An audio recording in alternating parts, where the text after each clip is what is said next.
Through history, there has been many famous prisoners whose last statements have been recorded and remembered.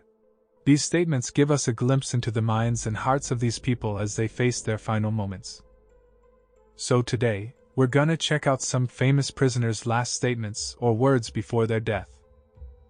On Christmas Day, back in 1982, 20-year-old Jimmy Glass and inmate Jimmy Wingo escaped from jail and shot an elderly couple to death while robbing their home. Both of the men blamed each other for the crime, and they both ended up being sentenced to death by the electric chair. Before he died though, the one guy named Jimmy Glass said, "I'd rather be fishing." So I guess fishing was the last thing on his mind before his death. In 1995, James Lewis Jackson married Sharon Jackson and became a father to 2 stepdaughters.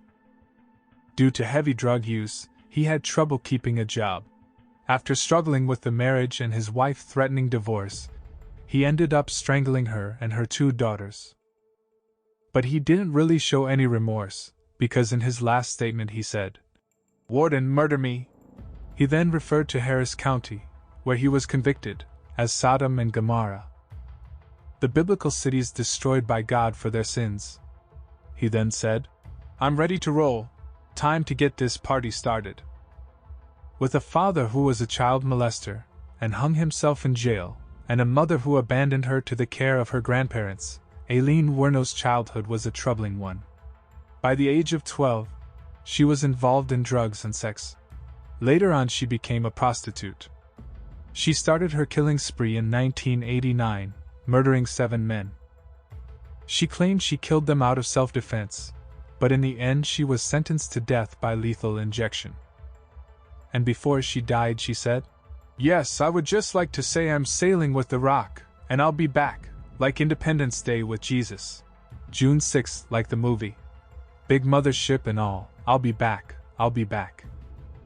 In 1958, James French murdered a driver who picked him up from hitchhiking. While serving his life sentence, he decided that he didn't want to live anymore, but was too afraid to end his own life. And so, he killed his inmate to compel the state to execute him by electric chair. And before he got killed in the electric chair he said, "How about this for a headline for tomorrow's paper? French fries." Well, I hope you enjoyed the video.